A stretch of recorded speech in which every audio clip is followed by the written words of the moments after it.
I was a music minor, had to take a music theory course, and the professor was this really eccentric Armenian flautist, and he started the class of music theory by speaking in Armenian for 10 minutes straight.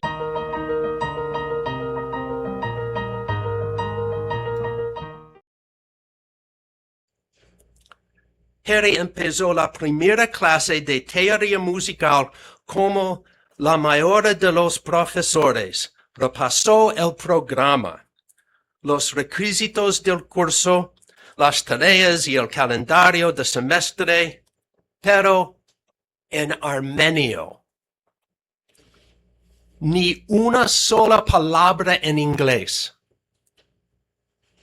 Habló en un armenio fluido y rapidísimo durante más de 10 minutos.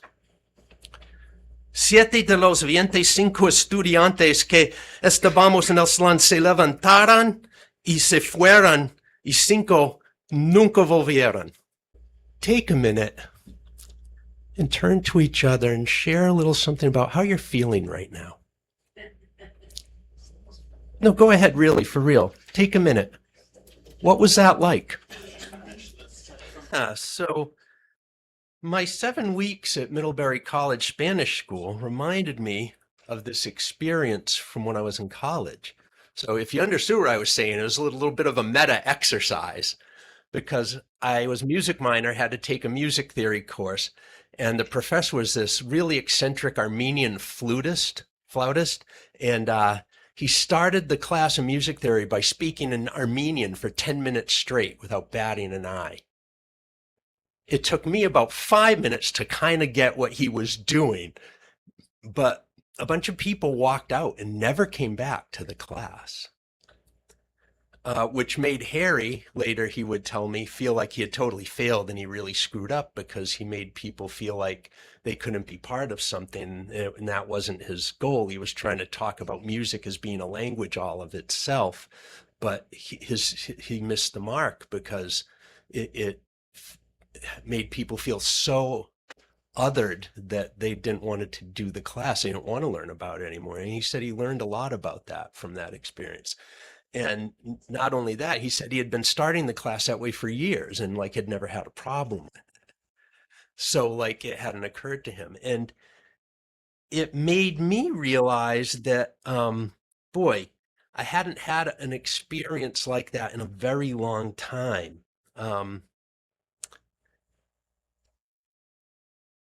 This summer for 7 weeks, I was one of those students who felt like they had to get up and walk out. Or at least I knew what it felt like, not just intellectually understand it. And some of you named it. For 7 weeks, I was the immigrant. I was the stranger in a strange land. I was lost. I was the struggling person. I've got graduate degrees from Harvard. I didn't know what people were saying. It helped me understand emotionally in a way that understanding something like this intellectually was never going to teach me. Might be the greatest lesson I took away from the 7 weeks. It was humbling. It was devastatingly humbling. And by humility, I don't mean self-abasement or putting everyone and everything else ahead of yourself, or thinking too much of yourself or too little. I think humility, humbleness, is that middle ground between self-aggrandizement and self-loathing, being able to have an accurate sense of yourself with all the good and bad, all the pros and cons, all the abilities and disabilities. And in that sense, this was a profoundly humbling 7 weeks. It wasn't just a course in Spanish, it was a course in humanity and humility. I had to remember how to deal with some of the not so great things about myself. Not horrible things, but things that aren't easy. Things where I struggle, where my lack of abilities and weaknesses are, in a way I don't have to with my privilege in my day-to-day life at all. It was a stark and bold reminder to remember to feel as well as understand the difficulty of others. This is what it's like to be a person who can't understand. This is what it feels like to be a person who has trouble learning something. I have a lot more compassion for people who struggle learning technology than I did 7 weeks ago. A lot. For example, right? Just for example, this is what it's like to be new to a place where the culture and the language and the way of life are not yours. And you have to learn how to live day to day all over again. It started at registration. We checked in, we got a dorm room and a key to our dorm room and the code and everything. And we signed a contract, the language pledge. Only the language of study for 7 weeks until your exit interview on the last day. No reading, no media consumption, no using the AI translator on Google. We could use an AI translator that the school had set up in our language, but you had to ask it whatever you wanted help in Spanish, and it answered in Spanish. Some of the things I had to ask it to do were in Spanish. I had to ask it, can you rewrite this article for me in a lower level of Spanish so I can understand it better? I don't remember the last time I had to have someone do something like that so I understood something I read. Massively humbling experience.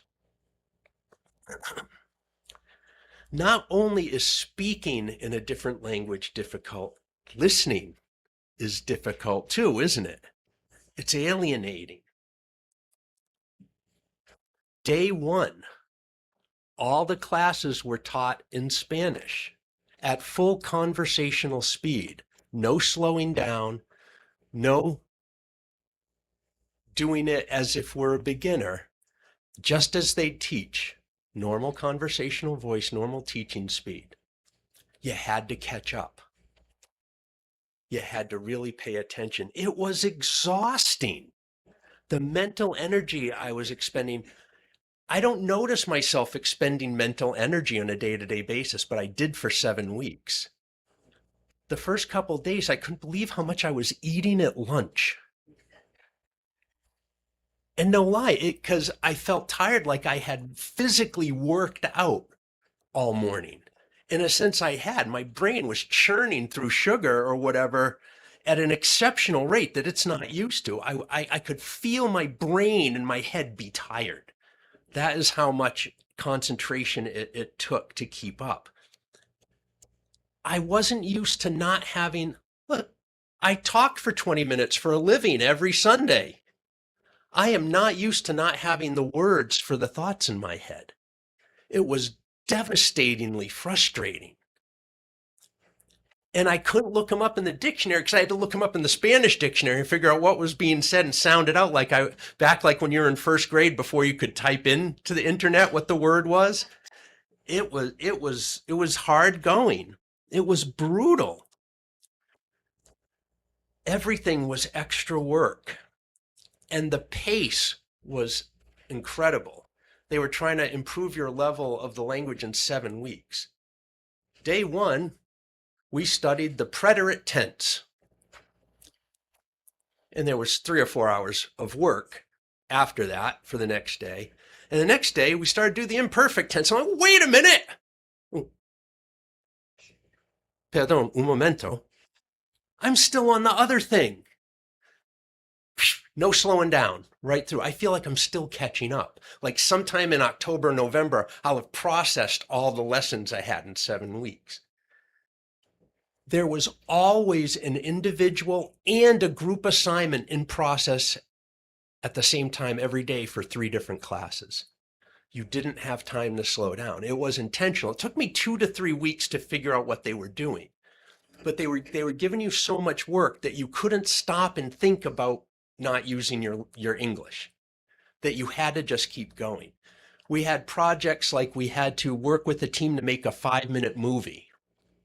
We had to record a podcast episode. We had to do a news expo of the dangers of the clothing industry and environmental harm in South America, and do these in groups. And it finally occurred to me, the point wasn't the task. It was that all those tasks were complex and required multiple involved group conversations to communicate with each other to get it done. And it was really effective and very tiring.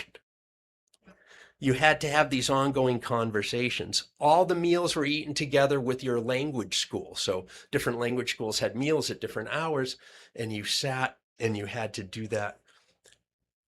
Normally, I'm not a retiring, quiet kind of person, but I realized I was a little different than myself because of my lack of understanding, my constantly feeling like I'm catching up and not quite being in the moment. And it didn't feel like me a little bit. Not only was I not the smartest person in the room, I was one of the slowest people in the room. And it just went by in a flash. In addition to class, there was 3 or 4 hours of homework. There was pronunciation workshops. There were extracurricular activities. You had to take some of them because you had to keep doing language and different things. I took cooking class, which was awesome. My my arroz con pollo recipe is where it's at right now.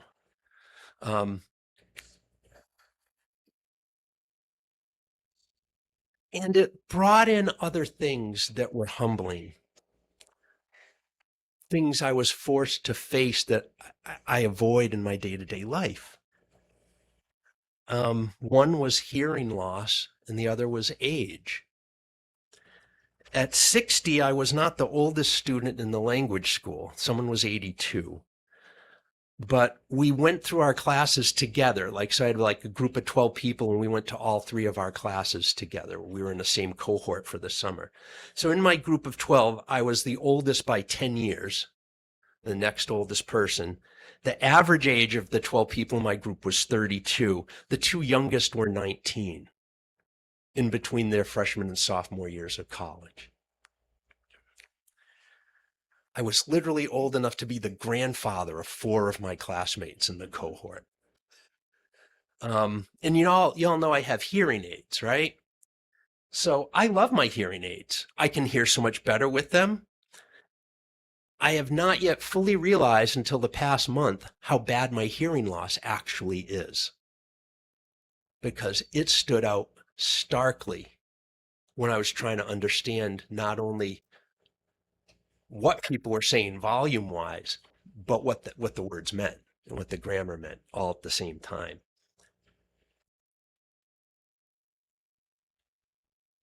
Every day in class, we would talk to each other in partners and in groups. Keep us talking, use the language, keep going. But all I heard was background noise. 3, 4, 6 separate conversations going on at once. Professors used all kinds of multimedia. It was awesome. Music, movies, videos, everything in Spanish. It was wonderful. But frequently there'd be class discussion, the professor or something talking over them, and I couldn't hear either one when they were both going at the same time. My professors were great. One professor even tried to move our classroom so I could hear better because we had some ventilation thing going across the ceiling. I couldn't hear a thing in that room. I had to sit next to the professor, like right in the front row, and like listen to her because I couldn't hear in that room at all. But we couldn't find a room that was close enough to our other classes that we wouldn't waste half the class time walking across the campus. But she tried. And to their credit, my classmates, when we were working in a group or something in the class, I didn't have to say anything. My classmates said to the other people in my group, we got to go sit out in the hall so Tony can hear us.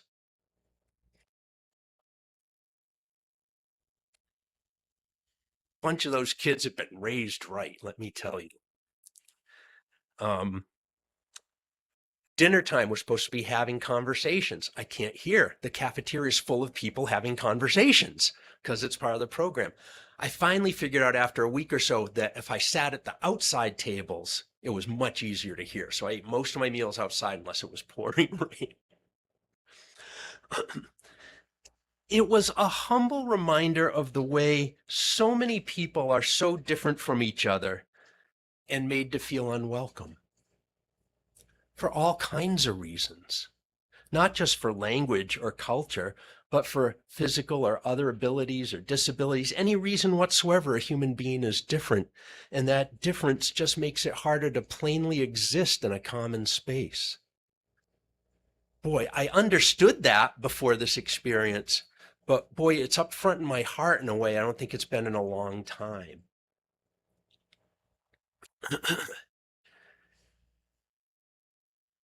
My Spanish school summer reminded me of the importance of seeing loving community and living together in loving community as a practice of how we all help each other and work together.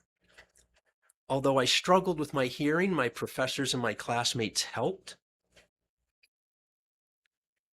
When I got COVID, one of my classmates walked into town to the pharmacy to get me Paxlovid, and another brought meals from the cafeteria and put them outside my dorm room door until I was well enough to go back to the cafeteria myself.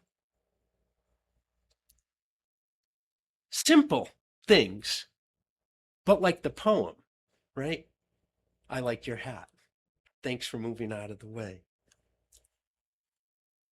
Being the oldest person in a 12-person group was something that could have been very difficult, but all my younger classmates included me. There was no joking, there was no making fun, there was just wrapping in. No second thoughts. It was amazing. It was my biggest anxiety going in, that my age, I'd be so much older than most of the other students. You know, I wouldn't have anyone to talk to at lunchtime kind of thing. It's like, boy, there's the 8th grade lunchroom again. I'm too old for this to be in the 8th grade lunchroom. But I didn't have to be, because there weren't bullies and there weren't mean kids. Everybody was great. It was also a place that made me so hopeful in these dark times, in our dark world right now, that we're going to be okay. I went to school for 7 weeks with so many people who were so much younger than me, smarter than me, more creative than me. They're learning a language for good reasons. These are people who already were or are learning to be lawyers, doctors, nurses, teachers, social workers, therapists, making sure that they can do all this good work in more than one language fluently. Wish I had thought of that when I was 22. It's never too late. Never too late. But the hope it gave me was amazing. It really was a brave space, the language school. It was inclusive and responsive. There was an anti-Semitic incident while I was there. It was responded to immediately by the school. There were a lot of LGBTQ folks in the program, a lot of trans and non-binary folks in the program. It also seemed like there was a housing choice where if you wanted, you could be in LGBTQ housing or housing that wasn't specially said, however you wanted to be, right? However you felt included based on who you were. It's really cool. And everything in all the classes was comprehensive. Topics covered in 7 weeks in my classes included, and this isn't a comprehensive list, fascism, racism, sexism, feminism, immigration, poverty, colonialism, art, music, film, dance, poetry, current events, intersectional approaches, and cultural misappropriation. In all 3 classes on an ongoing basis. It was amazing. As we got to know each other and each other's stories, my work and our work as UUs and our inclusiveness, the word got around of what we do. Oh yeah, he's a pastor, but he's cool. His church is blah, blah, blah, blah, blah. Like so many people have never heard of it. There was one student in my group of 12 who grew up in our Concord, Massachusetts church. Yeah. But that got around and that was great. My 7 weeks of immersion reminded me once again of how important, how vital, and how central mission and values are in the world and in your life and in my life. I went for personal, professional, spiritual growth, had a humbling educational experience in the best possible sense of that term. I experienced loving community with an entirely new group of people who now feel like family and dear friends after 7 weeks. And it was filled with pursuing justice, understanding justice, and exploring all the reasons why people want to learn different languages so they can do good things in more ways with more people, with more connection. And at the center of it all, like we put it here, was love.